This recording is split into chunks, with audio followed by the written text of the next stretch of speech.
We are here in the, I don't know, dare I say, legendary? I mean, iconic? So. I don't know. What would this place be called? Maybe the last stand of weightlifting. There you go. Nice. Like Coffee's Gym in Marietta, Georgia. We're here with the awesome, legendary weightlifting coach. I'm not going to talk you up too much. Most people already know who you are, John Coffey. And then the awesome weightlifter, Edward Baker, too. Obviously, Justin Metz, Eric Richards. That's your name, right? You got me right this time. Real quick before we start, I want to make sure we plug GarageMedia.tv and GarageAthletes.com. Go to our YouTube channel on Garage Media, subscribe and like all the videos, and subscribe to us on iTunes. So when we get started here, tell us a little bit about yourself, Edward, if you don't mind. Yeah, we haven't really started yet. We're started. Yeah, we're started. We're this in. Is it. Yeah. All right. Yeah. I've been lifting for about 7 years now. I'm in my 4th year at the University of Georgia, and John Coffey's my coach, and I'm trying to start a little women's weightlifting club up at the University of Georgia, so I'm pretty much doing that. I've been seeing that. You've got a lot of videos up there. Somebody actually made a comment. It's like you've got a different girl every day. Yeah. What's that all about? I'm pretty much just trying to scout out talent there. You know, there's such a big pool of people going there, and one of the things I'm trying to do is just scout out former gymnasts, former cheerleaders, just trying to get the cream of the crop. And I would like to send a pretty strong women's team to the Collegiate Nationals this year. So that's cool. I'm interested in how do you. So when you say you scout them out, how do you do that? Like, give me what's the conversation? So pretend I'm a woman. Goes to the mall, mainly. I'm a woman who has potential, and somehow you just go ahead, like have that conversation. I'm interested in how that goes. I'll just go up to them and say, "You look pretty strong. You should be a weightlifter." No. Usually I go into the student weight room and. I'll scout people out. Okay. Usually you can tell former athletes they're actually doing a workout. That's not completely bullshit. Yep. So, you know, for example, the last girl that I got, she was on the squat rack repping out 205 for triples on the back squat for a, you know, say 130-pound girl. That's pretty good. She seemed to have good flexibility. So cool. I'll go up and talk to them and ask them, you know, like, hey, what sports have you done? And, you know, make small talk with them and then mention, hey, I have a women's lifting club. You know, you should come and try it out. And before I leave, I make sure that they can perform a full squat, and then I check their arm lock. And if they have those two things, then they have the 2 prerequisites to be a weightlifter. Cool. So that's pretty cool. Yeah. I like that. That's awesome. So you actually, that's not too close to here though, right? So is that where you live, and you drive all the way out here just to train with John, right? Yeah, I drive out here on the weekends just to train with him, or else, you know, I wouldn't have any coach. So yeah, it's well worth it, and you know, get a little mix up in the training environment and whatnot. It's always good to mix that up. But yeah, it's a little bit of a trek. It's a little bit of a drive. So you're here on this is Tuesday today. So we're spring break already happened, right? So I'm skipping class right now. Okay, that's what I was checking on. Cool, I like that. Yeah, it's you know, this is very important for good reason. Very important. Oh, absolutely. All right, cool. Well, all right. So John, you know, your reputation precedes you. I'm all nervous here. I've had too much coffee. But tell us a little bit about yourselves, maybe to the people that don't already know who you are, maybe more like the CrossFitters who haven't really ventured in weightlifting. Tell us a little bit about yourself and how long you've been doing this. I opened this gym in 1980, and we, just from the start, we did weightlifting. Of course, I'd been doing weightlifting for a long time before that. But you know, we've had some good luck, and we've had some very good male and female weightlifters that came out of here. And I'm 67 now. I might say I'm kind of in the twilight, but we're still going and still looking for talent. And I have a few lifters, Edward here, for example, that can do well nationally, and we're still trudging along. Okay, so, and I know you're a modest guy, so I know you don't, you know, sit here and brag or anything like that, but you have brought quite a few people to a very, very high level in weightlifting across the world, and specifically females too, right? Is that correct? Robin Bird, Sibby Flowers, Colleen Colley, Kelly Rexroad, Emily Britton. I mean, there are over 100 women. Yeah. I kind of keep a list of it. Yeah. And I can, everyone. I keep a list of my women too. I'll get the list out, and everyone I read, you know, I can think of little instances and, you know, how long they lasted in weightlifting and all that. But there've been a few through here over the years. Well, cool. Yeah, and so what is the highest, I guess, that you've taken a female to? Well, now, Robin Bird Goad won the World Championships in Istanbul in 1994 and won lots and lots of silver medals just behind the Chinese.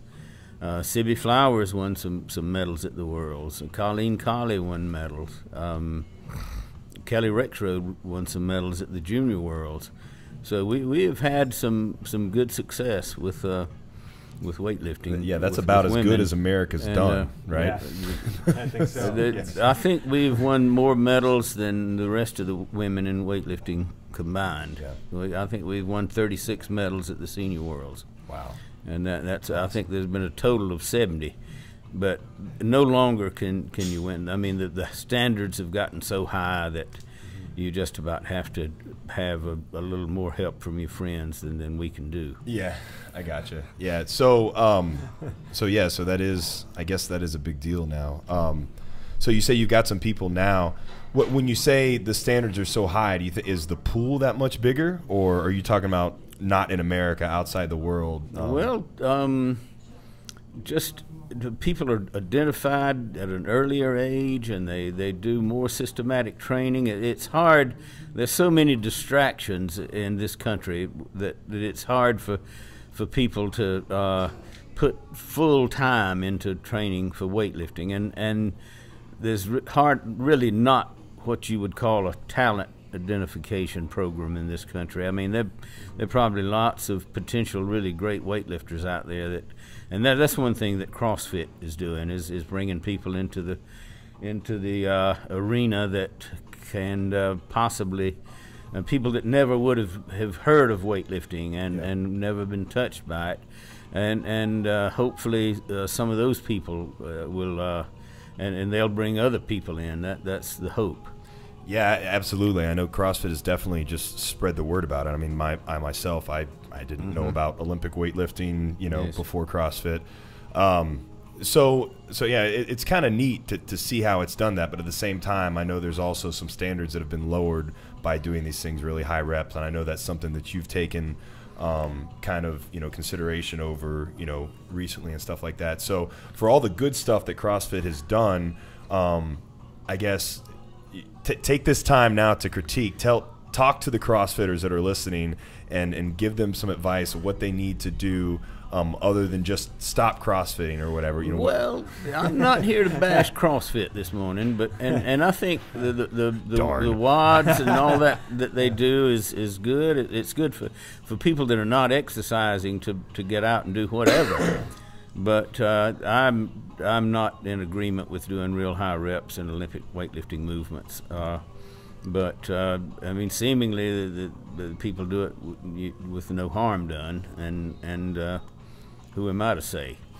But generally, in my training, we seldom do over 3 repetitions, and the weights are heavier. And the technique, we spend maybe more time on the technique, and it's good for anybody that's doing CrossFit and that's doing weightlifting movements to get the technique down. Yeah, and I know that it's definitely more so now. I remember 6-7 years ago when I started, they showed us how to do the snatch with a PVC pipe in about 5 minutes, and then they put 95 pounds on the bar, and we did it 100 times. Yeah. And that's, now you see people doing doubles and triples at percentages and things like that, and focusing more on it. So I guess it has gotten better. It's evolved in that sense, but obviously there's still a big gap there in most CrossFit gyms because most CrossFit coaches don't know how to teach the lifts. Well, I think that certainly there are more and more people out there that know something about how to teach technique, and there are people that are interested in becoming more knowledgeable about teaching technique, and then that's all for the good. You might say that's all in the beginning stage, and hopefully it will take on a little bit more. So I think the main reason why weightlifting hasn't caught on, though, I mean, CrossFit has obviously brought it more kind of, you know, in the main light or in the mainstream, but it's not a spectacle, right? Not in America. There's no way you can make a living at weightlifting. In some countries, you just about can. Yeah. Yep. And back in the old socialist days in Eastern Europe, you could make a living at it. Yeah. And Eastern Europe is coming back pretty well. In Latin America, I think there's some government help, and I think certainly in China and maybe some Asian countries, Kazakhstan and what have you, they're beginning to have government support. And of course, there's no government support for amateur athletics in this country. I wish there were. No, yeah, there's not. But, you have to be a football player, or a baseball player. Weightlifting has always been kind of the red-headed stepchild of sports in this country, even though back in the 50s, the U.S., with York and Bob Hoffman, and these are people who have forgotten probably by now, but the U.S. would win some medals. Norbert Szymanski and Tommy Kono and Isaac Berger and Chuck Vinci, names that are remembered by a few. Yeah, but not really today, because like you said, if you want to be a weightlifter, you kind of have, like in the realest sense in training, you kind of have to live in poverty. You can't. I mean, it's hard to. Well, if you're out at the training center, Edward. Yeah, I mean, what made you decide to become a weightlifter, knowing that, I mean, you're not going to get rich becoming a weightlifter, right? Well, I wasn't really good at football, and I ran cross country for a little while and wasn't too good at that either. I was trying to do cross country and weightlifting both, and you guys may have heard of Kevin Doherty. He's over on the West Coast, but I think he was a head coach for the sub-17 Pan Am team that I was on back in 2009, and he, you know, in a polite way, he pretty much said, you know, you're an idiot for doing cross country and weightlifting both. You know, you need to choose one or the other. And I mean, you know, you can look at me and tell I would have never been a good cross country runner. So well, I don't know. I've seen old pictures of you. You gained some weight to get up to 105. Like, you used to be like a what did you lift at when you first started? My very first meet, I was in 77. Then I was in 85 for 77. Yeah, for one meet. Man. Then I was in 85 for a few years, and when I started training with John, I tried to stay as an 85 and ended up having to withdraw from the meet because ended up hyperextending my elbow. But I was sitting in the sauna for a good 3 or 4 hours before the weigh-ins. And were you like feeding him pizza, like telling him you need to be a 94? We had to carry him to the weigh-in in a wheelchair. He's not kidding. He was in bad shape. He'd been in the sauna maybe 2 or 3 hours. That's horrible. Wow. And I don't think he wanted to go. So maybe that wasn't a good natural body weight. Yeah, no, that whole wrestling, weightlifting mentality of just doing everything you can to sneak under the wire never leads to maximal performance. Yeah, you know, I think sometimes it's not bad to lose that last kilo or so in the sauna. It means you just kind of dry yourself out. You still have the muscle, but you just kind of squeeze some water out, and that sometimes works. Yeah, but trying to drop 10 pounds or something the last. I know at the World Championships, I know Robin. I think the day she won the World Championships, we stayed in the sauna. She stayed in the sauna all morning, and then after the first weigh-in, she had to get back in the sauna at the meet site. But I mean, it's not really so bad to do that. If you rehydrate yourself, you have 2 hours after the weigh-in. Yeah, I mean, but you want to stay at the highest you possibly can while you're training. You want to stay at the top of that weight bracket, I want people obviously. to be a couple of kilos over the class limit. Yeah, 94. And then just kind of dry out a little bit right before the meet. So, Edward, basically what you said was, just going back here, that you were doing other stuff, right? You're trying other sports. And I think that's one of the issues is, you know, how do you get a kid at 8 years old to put a poster up on the wall of, you know. Sarah Robles. Yeah, I mean, just take a look around this room, right? And you can say, wow, these are all great people to put a poster up on the wall, but, you know, they don't necessarily have that bend. You know, they're not on TV. They're not slam dunking. Exactly. We've got Bo Jackson and Neon Dion in this country, and they're the spectacle. Weightlifting is not a spectacle, so of course it's gonna be hard to get kids to look up to, you know, to people like Holly Mangold and like our Olympic, our Olympic hopefuls and things like that. It's just, it's difficult. And so that's where I've said I think CrossFit definitely is going to help weightlifting in that we bring that in early enough. And, you know, I mean, shoot, my kids at 6 and 9 years old have a 15-pound barbell at home that they do overhead squats with. You know, we don't train a dynamic snatch yet, but I mean, they're at least doing overhead squats and working those components. If you can get people in a situation where they're getting reinforced, they're getting to go on trips and maybe making an international team, and that kind of feeds on itself. But I can see that. I mean, people do wonder, what am I doing this for? I mean, what am I getting out of it? And it has to be just the intangibles that you get from it, and the satisfaction and the excitement and the few pats on the back that you get. Yep. But see, I don't think it has to be that. I think there needs to be something in place, and this is what we were talking about, and we're trying to work with this and help it. I mean, not saying we're going to be the saviors of American weightlifting, but we're not. But I don't think we're that good, right? But I shouldn't say that. That's self-deprivation. But we are. Yes, but I mean, we need to have people.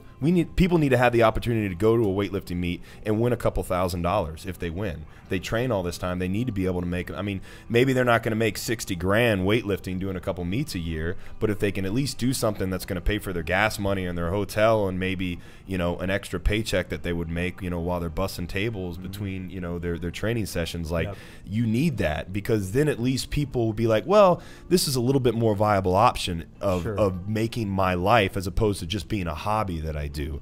And if we want to get good and if we want to grow American weightlifting to the point to where we're competitive again, we have to have that feeder system like you're talking about. We have to have kids that want to do this stuff. It's hard to get people that are able to train the length of time it takes. I mean, to do a workout for 2 hours in the morning and then come back in the afternoon and do another 2 hours.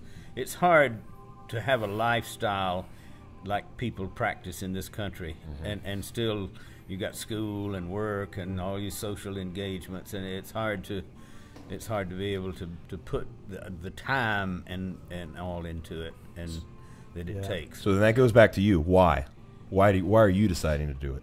Yeah, admittedly, when I first started off, the reason I was so attracted to weightlifting is it's an individual sport. You know, football and cross country, you could kind of say, or football more so, is a team sport. And I was, you know, second string and third string. I was on the depth chart behind a guy who's now playing for, or he was playing for the University of Georgia as a linebacker.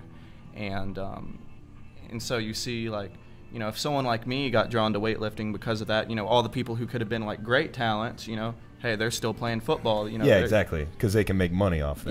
Yeah. Oh yeah, absolutely. But that's just what drew me towards it, and now I just can't see myself away from the sport. It's just kind of grown on me, the environment, the training, and, you know, like, you know, I don't think you can, you know, there can be anything more manly than standing in front of a crowd and putting a barbell over your head. Exactly, exactly. There's something very intrinsic about knowing that you can lift what's on the floor over your head. And I mean, to me, that's what, when I started doing just weightlifting, you know, about a year ago or so, and stepped away from CrossFit, that's exactly what it was. I fell in love with it, and not because I was trying to prove anything to anybody, but because I enjoyed it. There's something, you know, weird about it that, you know, is just, it's very fulfilling. And, you know, that's why I want to try and bring it to as many people as I possibly can. Well, we see that, and I tell people, you know, I tell the women that when they come into our gyms, like, you know, if you come in here, I know that you come in with just this one kind of singular focus, which is you want to look better naked. But there are three things you're going to really celebrate at some point in time, and one is that you're going to do a pull-up. You know, women love to do a pull-up. Two is you're going to put 100 pounds over your head, so that first day you put 100 pounds over your head, you're going to be really happy about that. And you're not going to know why right now, but you will. And then the third one is that you're going to pull 200 off the ground. But the cool thing is that pulling that off the ground just means you're going to put more up over your head one day. And you don't know how important it is right now, but trust me, you're going to celebrate that. And they do. So here's a question, because now I see more CrossFit athletes. I see they come in and they have this desire, this interest in moving into weightlifting. Edward, how old are you now? I'm 21. 21? So you started at what age? Oh, shoot. I think about 15. 15. Wow, so, yeah. So, and that's, John, in your estimation, what is the best age to get into weightlifting? I mean, the best. Of course, what can happen if you start real young and you go through the Junior Olympics and all that sort of thing, a lot of times a kid, by the time they're old enough to really take off, they're a little bit burned out mentally on it. and they they don't want to spend the time at it. So I have, in the last few years, thought that it was maybe from my perspective or my standpoint to get people a little bit older, even though it's not the ideal way to do it. And of course, in somewhere like China, or the way things used to be in Bulgaria or Russia, you constantly are being reinforced, and so you don't mind continuing on. And I think the people that don't make it to the top echelon may fall by the wayside, but in the old days, they were people that would make it, and they still are in some countries. So people like in Russia, China, they're starting like 8, right? Like before they're even. There's a funny story about the Bulgaria from years ago that the Bulgarian Wrestling Federation was testing children at 6. And the Weightlifting Federation got pissed off because they were not testing children until 8. Yeah. And they were saying that the wrestlers were getting all the best athletes. Taking them. And I mean, they may start out with several thousand children, and by the time they're 16 or 17, there may be 100 or so. The real elite, and the rest of them have been sent home or whatever they do. And but the one that little pool of maybe a few dozen are the ones that are living in the training center in Sofia, and Abajev is coaching them, and they hardly even get on asphalt. They stay inside and train all the time. Yeah, I've heard stories of Abajev. He trains them so hard they don't want to go out. Yeah. So, wanted to go out and do anything. Yeah. Yes. He gives them, if you do well in this weightlifting, in this session right now, I'll give you your cell phone back for an hour. That's like maybe something like that. 30 minutes tops. So yeah, exactly. So that's a stark contrast to you hanging out in a gym and watching a girl squat, and then being like, yeah, I think you could probably weightlift. I mean that's probably what happens more so in here, because there's very few camps that actually have kids at a young age. Was it hassle free? Out there, and then how many others maybe that are really like you're looking at women and you don't know what you're checking them out for. Yeah. if they might be a good weightlifter or maybe something else. Next thing you've got security standing around you. Yeah. How often? There's a good question. How often do you get slapped, or girls think that you're hitting on them whenever you go up and ask them like, so that squat looked pretty good? No, I never come off like that. No, there is one girl though that she ended up giving me her number. When I talked to her, about trying it out, and I think she thought I wanted to take her out on a date or something. So I was like, no. Did Rachel get pissed off? Rachel? Or no? Well, wait, aren't you? You're dating? Do you have a girlfriend? Rachel? Yeah, I thought you had a girlfriend. No, I haven't had a girlfriend for about a year. I'm glad I didn't say her last name then. No, Rachel. No, Rachel's like a sister to me. Okay. Hey, well, that would be even worse than. Oh Lord. We're not saying any last names. So earlier, Edward, you mentioned 2 things that you check on them, and I think this is good to kind of go back over those, because we've got a lot of CrossFit athletes out there in the world who are listening to this, and they're going to be checking this out, and they're people who can just muscle some weight up, and they can muscle it up pretty good, so they think, hey, maybe I want to go into weightlifting. And there's these 2 prerequisites that you mentioned. You mentioned that they got to have a good full depth squat and a lockout. So what do we mean by that? Just help those people understand, what are they looking for in themselves? Well, one of the things that we're judged on when we're performing a snatch or a clean and jerk is we have to be able to have a good lockout overhead, and if you don't have that, then it's gonna get a red light. Yeah. And I mean, you can show the judges beforehand, that your arms don't completely lock out, but it just becomes a little bit of a hassle. It's a whole lot easier. You're always at the edge of getting that red light. You don't know anything about that, right, Eric? Yeah, I know all about it, which is why I brought it up. He's got this range of motion right here. It's a little better than that, but if you give me some straps and fulcrum, I can almost get it locked out. Right. And to be able to perform a squat, in a snatch or a clean, we catch the weight in a squat. There is a variation that a lot of people forget about, the split snatch or the split clean, which there's one girl I'm actually coaching now, and she doesn't quite have the flexibility. She just may have a little bit of an anatomical variation to where she just can't perform an overhead squat with the way her shoulders is, or the way her tendon inserts into her heel bone.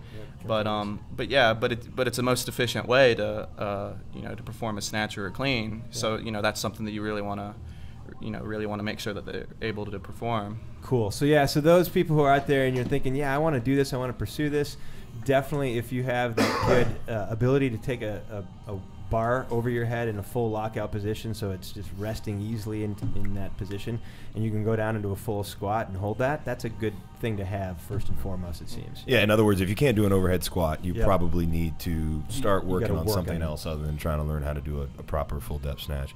Yep. Well, cool. Let's take a break, and then we'll come back, and we're going to talk about CrossFitters turning into weightlifters, and maybe make a call out. And I think John's going to challenge somebody to a street fight. I might. All right, we'll be back. Cool. We've got an athlete here. His name's Mike. He is a high-level wrestling coach, but he is not a weightlifter. And with the exception of a couple months of CrossFit, he's not really into any type of strength conditioning whatsoever. So he is, for all purposes today, a complete clean slate. So John is going to attempt to teach Mike how to snatch as fast as possible. Here we go. I told somebody the other day I could teach somebody how to squat snatch in 15 minutes. Now, I don't know if this guy is a good subject or not, but we're going to try. Take that bar with this finger right here on them rings and put it over your head, and let's see you do an overhead squat.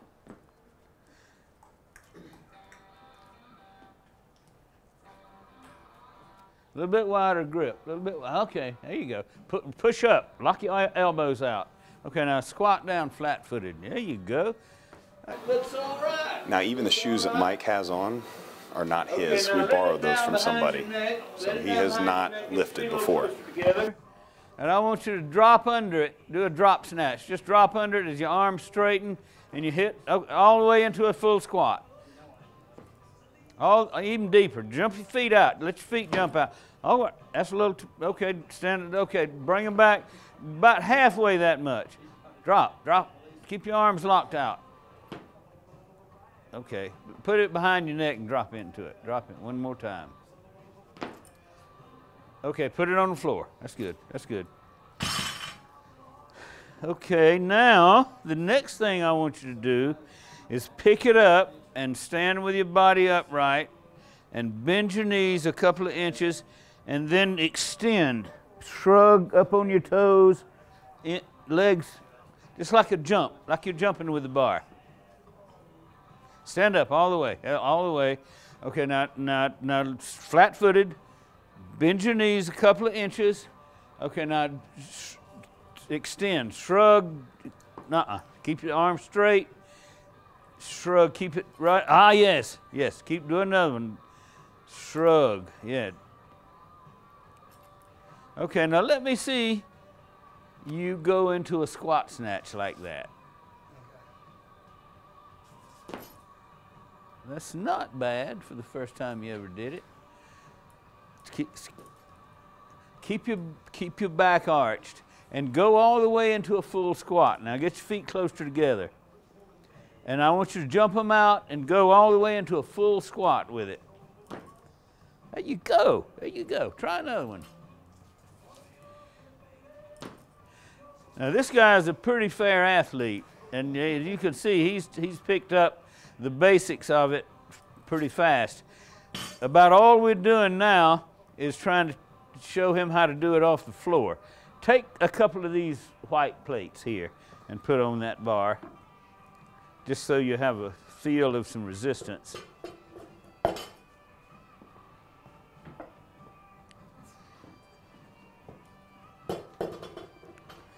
Okay, now let me see you stand right over there and take hold of that bar and stand up with it. Stand up all the way. Now let it down to about mid-thigh. Shoulders over get your shoulders over the bar more. Oh yeah, back tight, arch your back. Okay, now I don't want you to try to snatch it. I want you to just straighten up and shrug. Arms are straight. There you go, try another one. Okay, now snatch this one. You're too big of a turnaround. You want a real tight little turnaround at the top. Let's see another one. Stay over the bar a little bit longer. That's a little better. That's a little better. Try another one. Hey, that's better. Let's see one more. I think you'll get it. That's not bad. That's not bad. You're not going as deep into the squat as you might be able to go, but that's all right. Now, we're going to now try to do a little something off the floor. Just take a little break for a minute or so. I know I don't want you to fall out on me.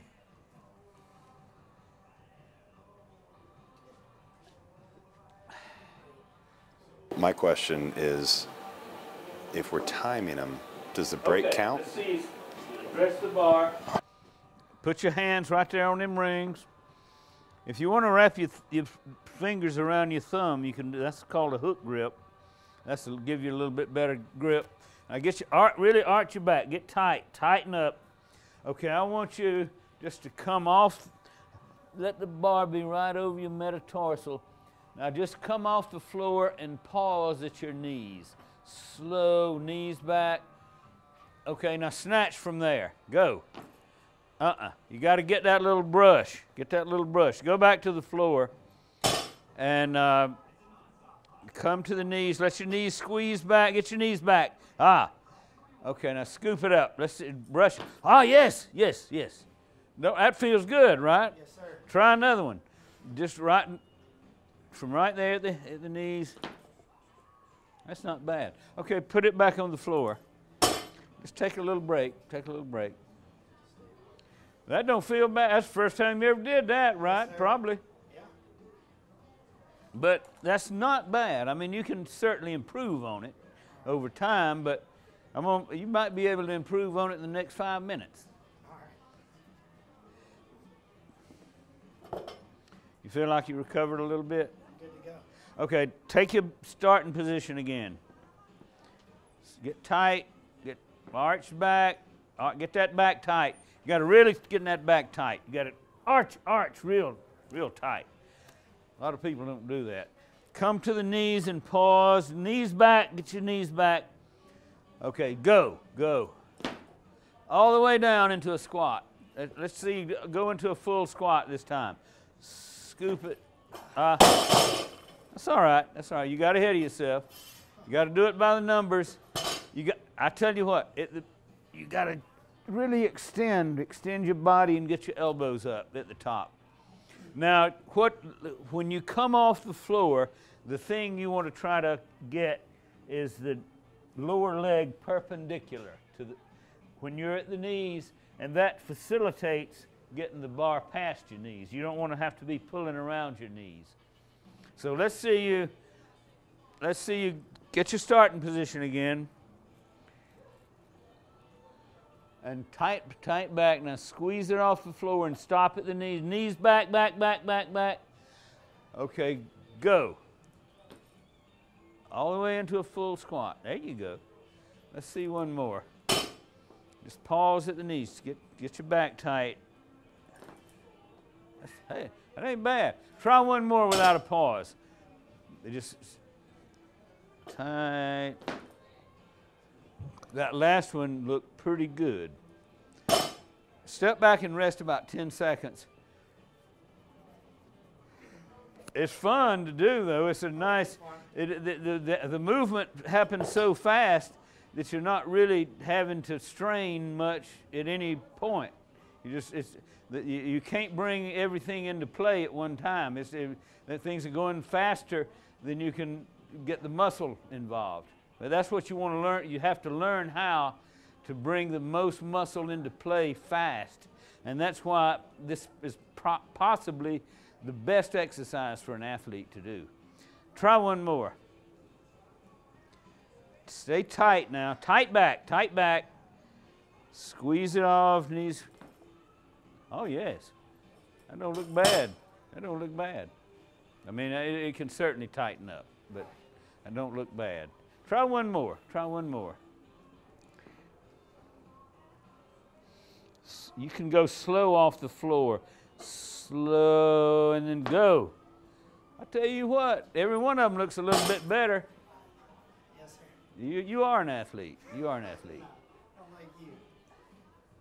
But I think we have. I don't know if 15 minutes has elapsed or not, but maybe it has. Huh? 10 minutes. Well, I mean, I'm not saying he's David Riegert yet, but he don't look bad. I tell you what, do. Take them white ones off and put them green ones on and see if you can do a little bit of weight.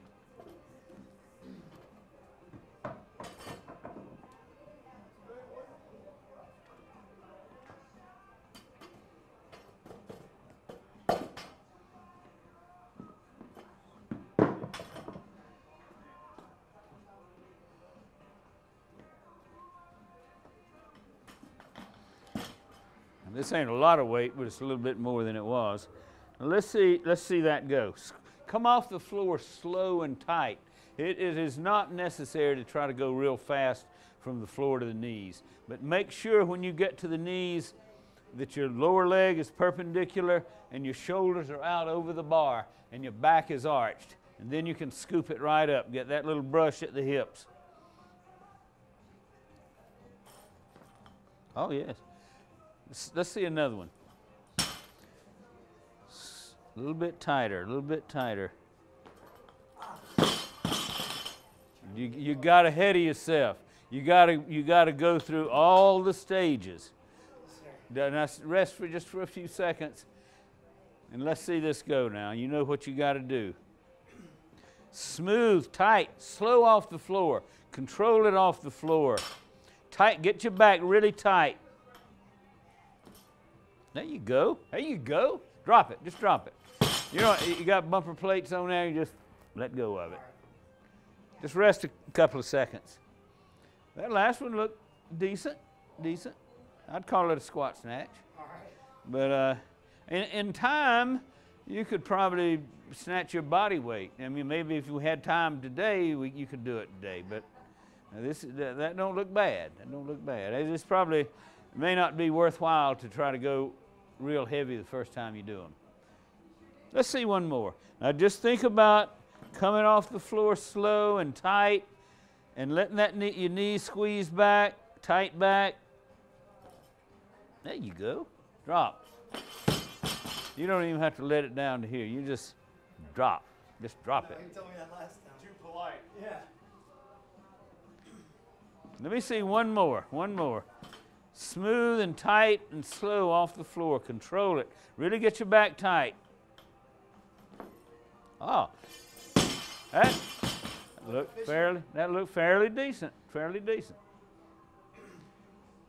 But I mean, you can see that you're not perfect. Yes, sir. But you're doing them. You're got a pretty good grasp of it. Let me see you do one more. That might be enough today. Keep that back tight. Get your hips a little higher. Tight, tight, tight, tight. Oh yes. Drop. That ain't bad. That ain't bad. Well, that was definitely less than 15 minutes, so. All right, we are back. It's cool to be back after we all just PR'd all of our lifts just then in that break. Everything. In jeans. Cool. In jeans. Yep, cool. So I want to talk about technique on the snatch, if you guys don't mind real quick, because I know there is a lot of, well, not a lot of, there is a lot of controversy in how to do the perfect technique and what coaches should be doing what. So, John, correct me if I'm wrong, you're not necessarily a believer in one specific method for everybody, right?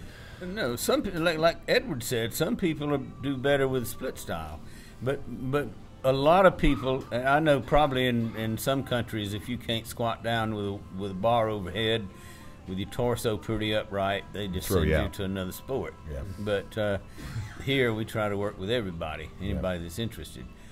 And there are lots of variations in technique. Robin Bird, who I coached for many years, is for what it's worth, is the last U.S. citizen to break a world record in the snatch, and that was way back in 1991. at the World Cup Gala in Barcelona. It was the test event for the Olympic facility. But you know, there are some variations, but I teach based on one philosophical view of it. You know, I believe in pushing through the middle of the foot with just minor variations in the foot pressure at different points of the foot. I teach people to go up on their toes when they're pulling and extend their bodies. Which is something a lot of people don't do, too, right? Well, I think there may be some now, but you hear the main cue in CrossFit, anyways, is heels, always stay on your heels. So yeah, I'm not a believer. The only time you need to be on your heels is when you're doing a jerk. You do need to be on your heels then, but most of the variations in foot pressure should be very subtle and should be mainly taking place in the middle of the foot. It's not really so bad to just push the floor down with your feet and push through the middle of your foot. That's my philosophy, and I go along with Tommy Kono. I'm kind of a disciple of him. And, so now, do you actually teach that, though? Do you tell them you should be starting on the kind of front forefoot of your midfoot and then kind of going back as you go and then going back towards as you extend, or like you just let it happen?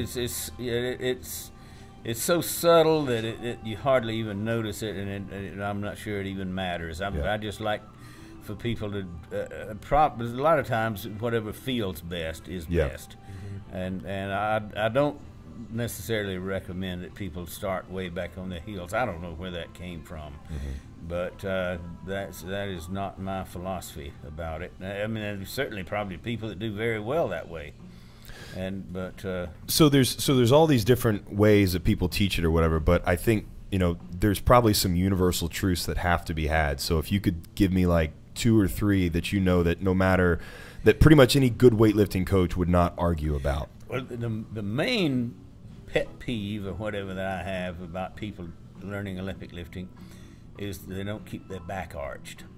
Not only should the back be flat, but it should be actually arched, locked in with your spine totally closed up. And it is very hard to injure a back when the spine is locked in. And it also gives you a more second pull. When you start out with your back rounded, or you allow it to round, I mean, somebody may start out in a starting position with their back arched, but the second the bar comes off the floor, their back rounds, and they have to be. That should be called to their attention, and of course the arms should be straight when you're pulling, and you know, but if you can't get from the floor to your knees and wind up at the knees with your shoulders over the bar and your back arched, then you need to really work on that. Okay. That's what needs to be worked on more than anything. So those are 2 things right there, and that's actually something I know I see some people, I guess it's called hip cleaning, right? Some people actually do that specific kind of row in on the clean where they do bend their arms. Is that something? Well, eventually there comes a time in the lift when you do have to bend your arms, but a lot of people, you want to have your shoulders shrugged and you're up on your toes before you bend your arms. And we do a pulling movement where we try to pull and balance up on the toes and shrug and stay, and when you can do that, then you know you're pulling straight. I saw Alexia pulling that way years ago, and I mean, I don't even know if many people are trying to do that anymore, but I do. And when people start out, that is a very good exercise to teach people the feel of pulling straight. When you can pull off the floor and stay tight, and shrug and go up on your toes, and stay in that position for a few seconds, then you know, even if you're working out by yourself, you know you're pulling right. Yeah, and it should be known that there is a difference between pulling on bent arms and pulling with your arms and bending your arms throughout the course of the pull. Yeah. The latter, you're actually losing force that you're generating with your legs, using like a smaller joint, a smaller muscle mass. Exactly. You know, that kind of distorts all the momentum that you're generating. Yeah, and that's what I want to touch on, because I know there is a difference. So there's those two things there, right? So we got to have three, though. It's got to be three to be a thing, though, right? So arch back, Long pulling arms, at least through the beginning of your straight first arms. pull, straight arms, and then what would you say is Staying the other? over the bar. Staying over the bar. There may be some people that are saying that that's not important anymore, but when you get to the knees, the shoulders should be well ahead of the knuckles, in my opinion, so that the hamstrings and the glutes and the spinal erectors can all explode from that position and straighten the body out. And then you get into a position where you actually jump with the bar. I mean, some people don't like to use that term, but it's a good description of what happens at the hips is you try to jump. I found it's excellent for people that have never done it before to explain to them, okay, a jump. All right, they get what that is. Maybe later on you explain to them, it's not necessarily an actual jump, but you know, I mean, I know that there's some controversy out there about, you know, the whole jump shrug as opposed to, you know, hip extension or whatever. So when you teach, you do focus on triple extension? Oh yes, and finishing the pull and getting the elbows up high and you know, finishing, you know, and usually if somebody misses a lift, a lot of times you can tell them, say, leg, you get your back tighter and finish your pull and get your elbows up, and then go right back and do the same weight and do it really well. Yeah, absolutely. Yeah, okay, cool. So those three things there. Was there anything that you would add, Edward, you think? Well, you got to get the weight overhead. Yeah, well, that's what I was getting at. You know, after that's a good setup there, and I actually think that staying over the bar is one of the biggest issues that people have, especially CrossFitters. Is, you know, they're wanting to jump and you know, as quickly as they can, and they kind of just rip the bar off, and they end up, by the time they get to their knees, their shoulders are well behind the bar. So what would you give somebody like a CrossFitter in here that cannot do that? What would be the first thing that you would tell them, or maybe a movement? So what I do is have people come from the floor to the knees and pause, and I take a look at it. And then if they're over the bar, and their back is arched, and I say, go ahead and finish the lift. And so that is a way of learning to stay over the bar. And you have to strengthen your lower back and your hamstrings and your glutes in order to maintain that position. So something like maybe somebody that they're obviously weak in their hamstrings and glutes or their entire posterior chain, you'd have them do like RDLs and stuff like that? And we just do pulls, just like I described, pulls with a shrug. Yep. And of course, if you do the lifts that way, the actual lift, the specific movement, it is to be done that way. And everything should be done exactly the same with technique in mind and with good technique. And that's the difference between showing somebody with a PVC pipe and then putting 95 pounds in their hands and tell them to do it 100 times, yes, and the difference between having them put a load that's doable for them and having them do it once, get everything perfect. Like you said, maybe you can do a pause snatch or something like that, to pause at the knees to make sure they're in the right position, so they know that's where they're supposed to be. And just like you would, you know, somebody trying to run, they have to crawl and be able to do it slow properly first before they can actually go full speed at it. So that being said, since we were talking about kind of a segue into it, what do you want to say to maybe CrossFitters out there that are like, you know what, I love CrossFit, but I'm really falling in love with weightlifting. What should I do to try and be maybe a competitive weightlifter? And it's specifically to maybe people that are a little bit older, that we know that they're maybe not going to make a national team or something like that, but they still love it and they want to pursue it at the highest level. What would be your, you know, their first kind of call to action to them? Come to me and pay me some money. Yes. Perfect. No, there are people out there that can do it. There are lots more people than me, and those numbers are increasing, I think. But it is worthwhile to get somebody that has some experience in doing it, and that can show you and can eyeball it and tell if you're not doing it right. And I mean, I don't claim to know everything there is to know. I don't think anybody does. But the real professionals are in Bulgaria and China and Kazakhstan and Russia. I mean, they've got PhDs and stuff about this kind of stuff. I mean, most of mine is just just anecdotes and stuff I've picked up over the years. Reading a lot of books, but I mean that's experience, right? I do read the books. A lot of it's translated from other languages into English. You can get hold of that kind of stuff, but it can be made fairly complex, but teaching technique shouldn't. I mean, I can usually work with somebody for 30 minutes and have them snatching fairly well. Yeah. And I mean, and then you never even national and international caliber weightlifters have to be constantly reminded to because if you're watching them, you stay on their case about it, and that's why it's much better for weightlifters to train in a group, because they can coach each other, and that's a good point too. It's hard to do alone, because I guess not everybody has access to a great weightlifting coach. If they're doing it in the garage, they're doing it and stuff like that. I guess there are people out there that you can do online stuff. You can send out videos and things like that. Do you do any online coaching at all? Like, do you have people send you videos? I know I've seen Edward comment on people's videos for technique and things like that.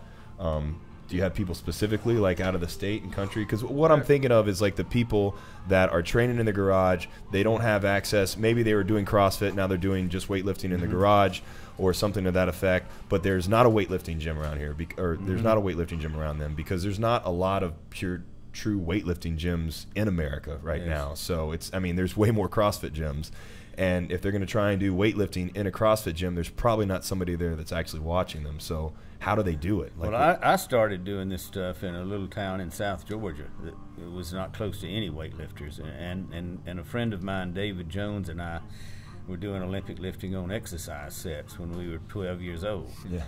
And we would get hold of literature and magazines and stuff, and so we more or less taught ourselves how to do it. The first weightlifting meet I lifted in was the first weightlifting meet I'd ever seen.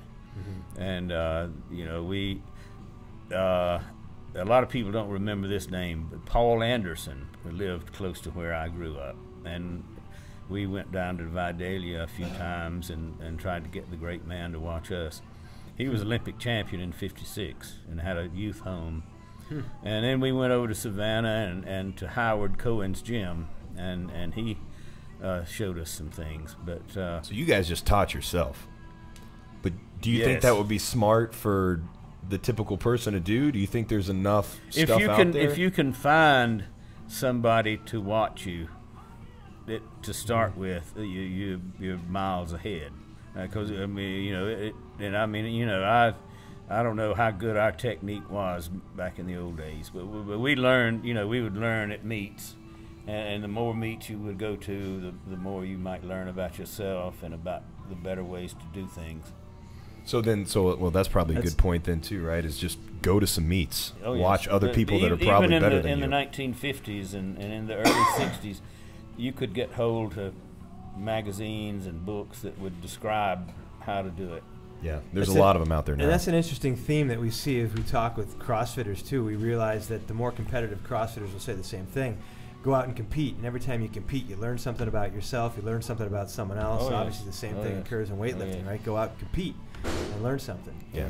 So you've had some CrossFitters come through here who've been coming through to work on their weightlifting technique. Have you seen anyone who's come through you'd say they really had good potential? Oh, yes. I've seen some that were Jessica Denny is one that comes to mind, and Jessica Denny Phillips or whatever. Yeah, sure.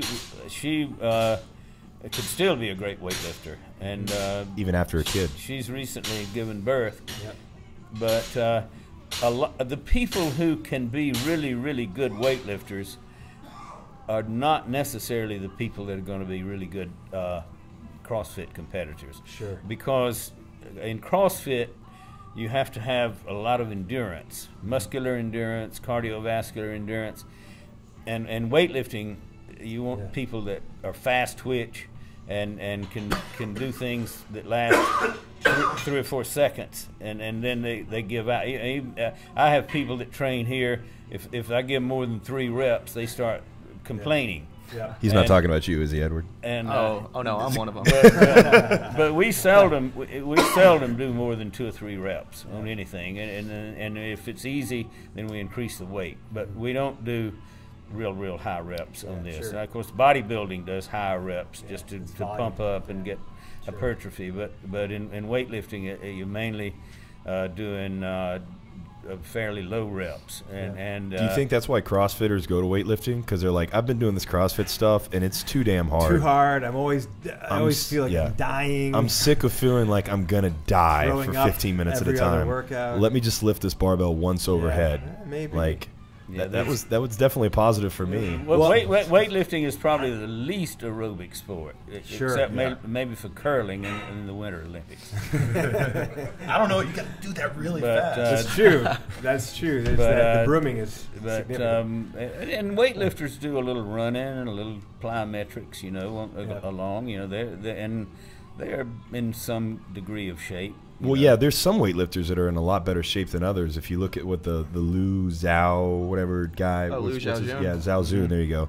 I mean, he's in great shape, and I'm sure there's other factors in there. But I mean, I've seen him training, and he does, some pretty significant training. And then you've got like people like Dmitry Klokov, who basically look like freaking bodybuilders, and they do like bodybuilding on top of the weightlifting. So, I guess there's definitely a large variance. But yeah, you're right. For the most part, it's singles, doubles, triples, and then heavy back squats, for the top level people. I see weightlifters at the World Championships that look like they maybe never touched a weight, and they're world champion.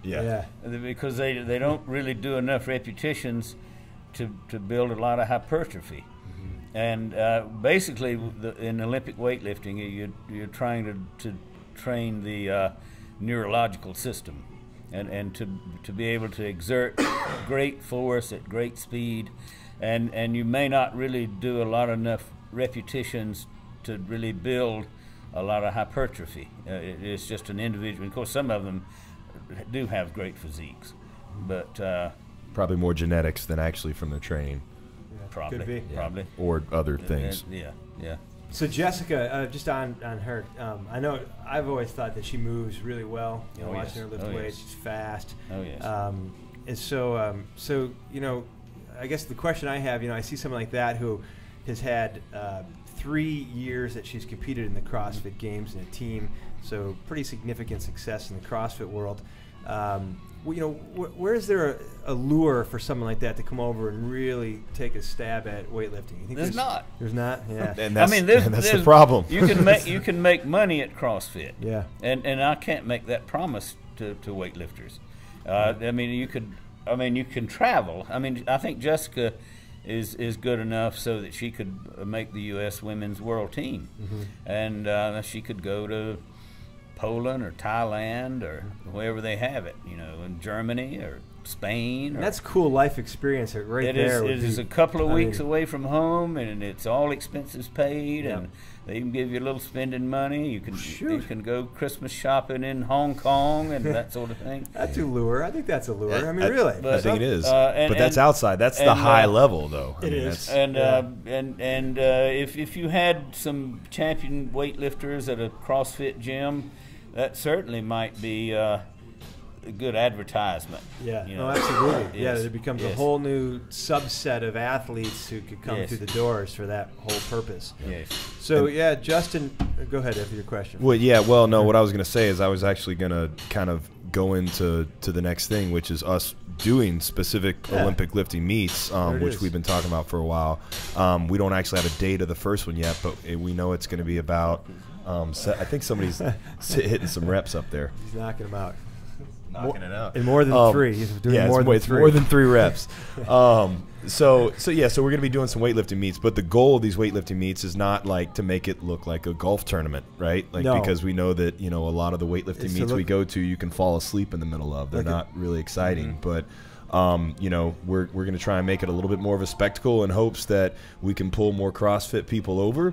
And the more interest you have, the more potential for money there is, right? Yep. And that's what we're hoping for, is that we can start having the people that win these tournaments actually making some money, and then maybe they get a little bit more serious about weightlifting in the long run. Yeah, if we can draw people and people look at it and sponsors decide they want to be part of it, then all of a sudden you can afford to give some money away. Yeah, absolutely. And then it's not just, well, if you go to Worlds, you can get a trip to Hong Kong. You know, it's more along the lines of, wow, I could make an extra 10 grand a year on top of what I make if I do this. So that's the goal with that. So yeah. So first, we don't have, like you said, we don't have a date. We know that we're probably right around 18 weeks. About 18 weeks out right now. Yeah. So and this will probably come out in about 3 weeks. Yep. This video. Yeah. So do the math.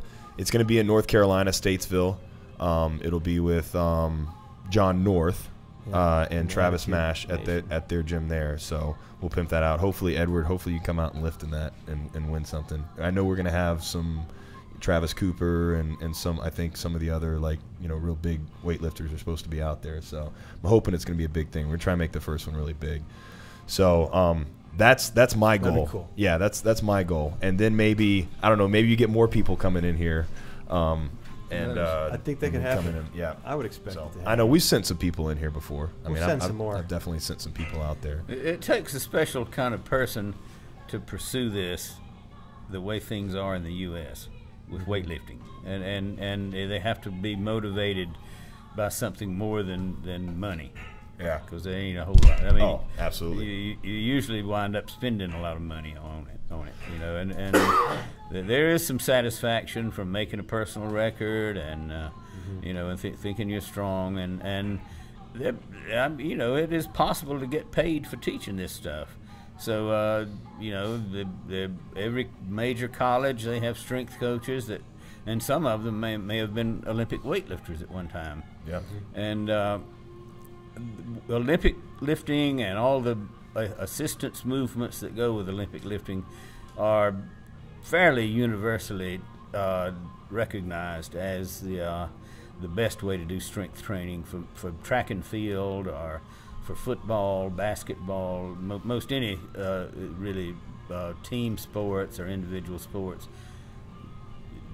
Just the Olympic weightlifting method is much better than trying to do a routine on machines or a bodybuilding routine, that sort of thing. But let's be clear, and you agree with this, right? The low bar back squat is the best thing to do for any type of athletic thing, right?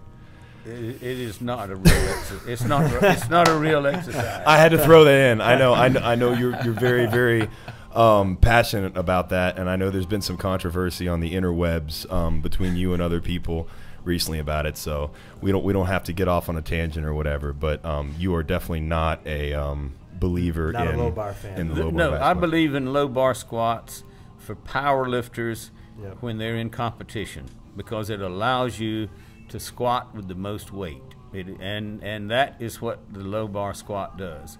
But I do not advocate it for athletes or for people who are interested in building up leg muscles and that sort of thing. And if somebody does it in your gym? Well, I have a few people that actually do that, and bombshell. If that's what they like, it's all right to do it that way. I mean, I'm just saying, it is not the best way to do it if you're interested in being very strong and developing a good set of legs. Cool. Well, on that bombshell, I feel like Jeremy Clarkson, Top Gear. On that bombshell, we're going to end the show. No, before we go, do you guys have you've been teaching people, do you have a website or anything up, a place that they can go, or an email that they can send out if somebody's interested in getting coached or being on the Georgia team? Yeah, we have a Facebook page. The name of the Facebook page is Weightlifting at UGA. Okay. So you can go there. You can add us on Coffee's Gym, or go to our website and send Coffee's Gym an email. And so now, is that kind of the weightlifting at UGA is kind of an extension of what's going on here too? Yes. Really. Well, nope. Well, Yes, no.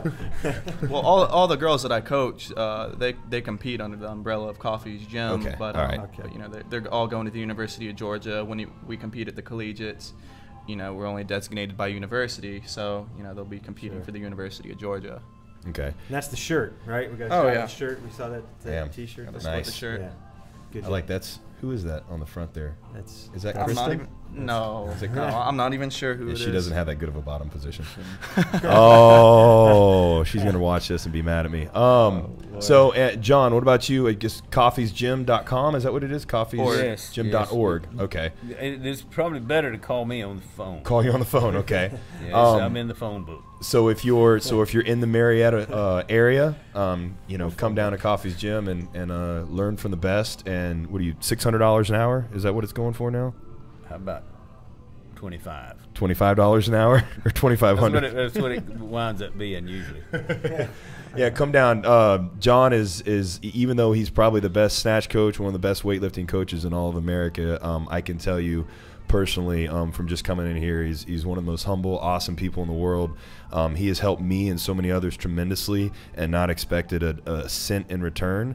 And if you come down here, even though he won't ask you for money, you should still give him some. Well, I'm beginning to ask some people Ask for some money. people for money. Right. Does it depend on how attractive they are, or? No, not really. I train Edward for free, of course. He's talented. So looks aren't a matter, is what you're saying. If talent is what I'm looking for, but if somebody gets good enough, then I no longer charge them. I got you. That makes sense. Yeah. Cool. I like it. Well, man, guys, thank you so much. It was really Yeah. cool to come out here on location and hang It was out, awesome. and we're gonna do some other cool stuff in the future. So, Eric, before we go, anything that you want to plug specifically? Nah, we have the usual healthsprout.com. That's where you can go find no my, S, my Health Sprout. Exactly. Every single podcast we have that mistake. I didn't make it. But you can find my blog there, the Daily Sprout. So that's always cool to check that out. Otherwise, we're good. Yeah, cool. One more time, garageathletes.com. You can look at all the GGTV episodes on there. You can also go to thegaragegames.com, thegaragegames.com. And if you're in the Woodstock area and you want to come to visit one of our gyms, we've got CrossFit Town Lake, CrossFit Garage in Woodstock on 92. You can go to CrossFitGarage.com for those. And then if you're out in the Roswell area, check out CrossFit Silos. Yeah. So, hey, on that, there is one more thing that you said that. We do have something that we're going to be pushing out too at the Garage Games, masters only competitions. We expect to have a series. are we calling that Geezer those. Fit? Geezer Fit is not yet been approved, Have but you it checked could the be. URL? I haven't checked the URL. We need to I go bet down. Geezer Fit would be pretty. We'd probably find that. I'm gonna check out domain.com. When I I was home. thinking about calling it for DonovanConrad.com. That's what I was. That's gonna what he's call been it. asking for. Yeah, Yeah. that's exactly what. All right, well, cool guys. Man, awesome podcast, and great to be here. We'll probably do some other cool stuff in the future and see you guys hopefully again. So, All right, thank you. rock and roll. Cool. That was great.